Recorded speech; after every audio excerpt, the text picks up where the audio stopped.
नमस्कार, बहुत बहुत स्वागत है आप सभी का राजपट टीवी पर और मैं हूं आपके साथ सपना ठाकुर। रुक करेंगे बड़ी खबरों की ओर।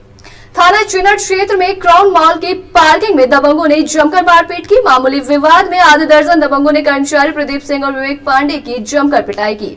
लात घूंसे से बुरी तरीके से पीटने के बाद जान से मारने की धमकी देकर फरार हो गए। दोनों कर्मचारियों को गंभीर चोटें आई है। क्राउन मॉल प्रशासन से ब्रजेश दुबे ने पुलिस को तहरीर दी। पुलिस की लापरवाही सामने आई, जहां घायल कर्मचारियों का मेडिकल नहीं कराया गया। बिना मेडिकल के मामूली धाराओं में मुकदमा दर्ज कर आधे दर्जन आरोपियों को महज 2 लोगों के खिलाफ एफआईआर दर्ज की गई।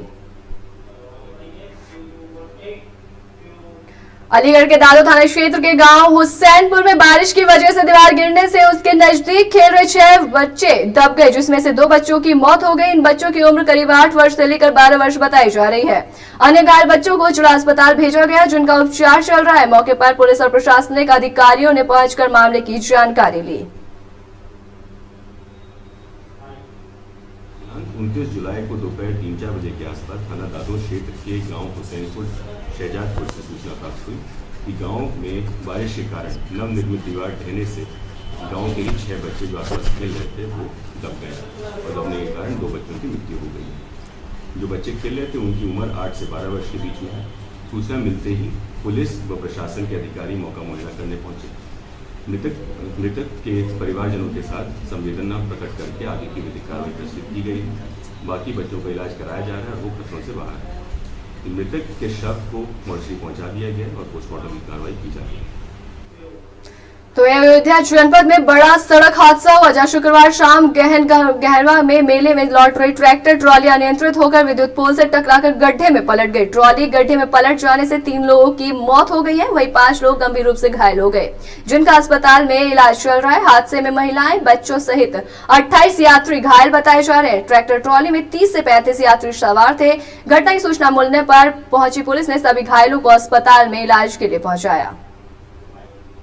आज दिनांक 29 जुलाई 2022 को थाना इनायत नगर क्षेत्र में मिल्कीपुर खजुराहट संपर्क मार्ग पर अछौरा के निकट स्थानीय गहनागल मंदिर मेले से श्रद्धालुओं को लेकर एक ट्रैक्टर ट्राली लौट रही थी, जो ओवर स्पीड थी और आगे चल रही एक दूसरी ट्रैक्टर ट्राली को ओवरटेक करने के प्रयास में सड़क के किनारे बिजली के पोल से टकरा गई। मौके पर ट्राली पलट गई थी।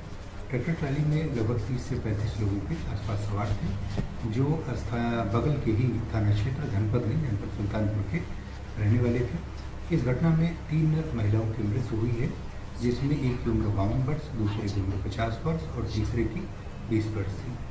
ट्रैक्टर ट्राली में जो लोग सवार थे उसमें करीब 27 से 28 लोग घायल हुए हैं और इसमें जो भी घायल थे उनको तत्काल प्राथमिकता के आधार पर अस्पताल भिजवाया गया है। मृतकों का पंचनामा पोस्टमार्टम इत्यादि की कार्रवाई कराई जा रही है। प्रशासन के स्तर पर इसमें जो भी सहयोग है और जो भी आवश्यक विधिक कार्रवाई हो प्राथमिकता के स्तर पर कराई जा रही है। धार्मिक दौरे पर गोवर्धन और फिर बरसाना पहुंची माध्यमिक शिक्षा मंत्री गुलाबो देवी ने बरसाने में संत विनोद बाबा और गोवर्धन में बुढ़िया संत रामकृष्ण दास से आशीर्वाद लिया। गणेश पहलवान, फतेह सिंह, सियाराम शर्मा ने स्मृति चिन्ह भेंट कर पाटुका उड़ाकर स्वागत किया। वहीं ब्रज नगरी के तीर्थ स्थलों पर चर्चा हुई, तो वहीं संतों ने माध्यमिक शिक्षा मंत्री गुलाबो देवी से अवैध कब्जे की शिकायत कर वहीं उन्होंने अवैध कब्जे की जाँच कराकर कार्रवाई कराने का भरोसा दिया है। इस अवसर पर रामकृष्ण दास, गणेश पहलवान, फतेह सिंह, सियाराम शर्मा समेत कई लोग उपस्थित रहे। मेरी कई जगह प्रोग्राम किए, अलीगढ़ वगैरह सब जगह करती हुई तब मैं इधर आई हूँ। तो आज मैंने बरसाने में किशोरी जी के दर्शन किए। रात आई थी तो मैंने कन्हैया के दर्शन किए, बिहारी जी के। अब मैं वापस जा रही हूँ अपनी बुआ के कार्यक्रम से। मथुरा एसएसपी ऑफिस के सामने एक महिला ने आग लगाने की कोशिश की। मथुरा एसएसपी ने पीड़ित महिला की तत्काल सुनवाई की। महिला का पति से काफी विवाद चल रहा था। महिला थाना बलदेव की क्षेत्र की रहने वाली बताई जा रही है। मथुरा एसएसपी ने तत्काल मुकदमा दर्ज कर पीड़ित महिला के पति को गिरफ्तार कराया। मथुरा एसएसपी अभिषेक यादव ने पीड़ित महिला से कहा कि आप ऐसे कार्य करने से बचे जिससे कि आप खुद की जान को खतरे में डालें। डोली नाम की महिला है, बलदेव थाना की रहने वाली है। इनका ये कहना था कि मेरे घर वालों ने, मेरे सास ने, मेरे ससुर ने और मेरे पति ने मेरे को मारपीट करके घर से बाहर निकाल दिया। इनका ये कहना था कि मेरे सास ससुर मेरे को घर में नहीं रखने दे रहे, मैं सुसाइड करना चाहती हूँ जी। तो आकर इन्होंने यहाँ पर तेल डालने के तेल डालकर आत्मदाह करने का प्रयास किया, लेकिन उससे पहले ही पुलिस ने कार्रवाई करते हुए इनको उठा लिया और संबंधित एसएचओ को बुलाया है अभी, और इनका जो भी इनके अपने ससुराल पक्ष के खिलाफ इनकी जो शिकायत है तुरंत मुकदमा दर्ज करने के आदेश कर दिए गए। एसएचओ साहब के साथ ये जाएंगे। आपने आयुष्मान खुराना की ड्रीम गर्ल मूवी तो जरूर देखी होगी, जिसमें किस तरह से कॉल के जरिए युवाओं के साथ ठगी की जाती है। ऐसा ही मामला मेरठ शहर में देखने को मिला। मेरठ में एक फर्जी मैरिज ब्यूरो का पर्दाफाश किया गया, जिससे सैकड़ों लोगों से फर्जी विवाह पंजीकरण के नाम पर लाखों रुपए की ठगी की जा रही थी। तो वहीं फर्जी तरीके से चल रहे मैरिज ब्यूरो में पुलिस ने दबिश देकर मौके से 10 लड़की और 5 युवकों को गिरफ्तार कर लिया, जो कि नकली दूल्हा और नकली दुल्हन बनकर लोगों को चूना लगा रहे थे। ये इन्होंने अखबार में वो दे रखा था अपना, हमने इन्हें फ़ोन किया तो इन्होंने हमें बुलाया, हमसे पहले 8,500 रुपये लिए शादी करवाने के लिए। हाँ जी, फिर रजिस्ट्रेशन करवाया, फिर इन्होंने हमें लड़की दिखाई, लड़की हमें पसंद आ गई थी तो लड़की को मैं भी पसंद आ गया था। उसके बाद उस लड़की ने मुझे फ़ोन करा, मुझसे कहती है कि आप मेरे अकाउंट में पैसे डलवा दो, मुझे फ़ोन दिला दो। फिर मैंने मना कर दिया, मैं फ़ोन अभी नहीं दिलवा पाऊँगा शादी से पहले। तो इसकी भाभी का फ़ोन आता है मेरे पास कि आप हमारी मम्मी की ज़्यादा तबीयत ख़राब है, आप हमें कुछ पैसे दे दोगी। तो हमने पैसे देने के मना कर दिया, तो उन्होंने रिश्ते के मना कर दिया। फिर हमने इन्हें दोबारा कॉल करी तो इन्होंने उसी का नंबर हमें दोबारा दे दिया, नंबर चेंज था और लड़की वही थी। मेडिकल क्षेत्र में ASTU महिला थाना फरलान सिंह और थाना मेडिकल की पुलिस की जॉइंट कार्रवाई में कुछ अभियुक्त गिरफ्तार किए गए हैं और 3 अभियुक्त पंजीकृत किए गए धारा 419 420 IPC के संबंध के तहत। ये मैरिज का लोगों को झांसा देते थे और साथ विज्ञापन करते थे। विज्ञापन करने के बाद में अपने यहाँ काम करने वाली या अपने एम्प्लॉइज़ जो है उनका पूरा नेटवर्क था, उनको ही वहाँ पे वर या वधू बना करके पेश कर देते थे।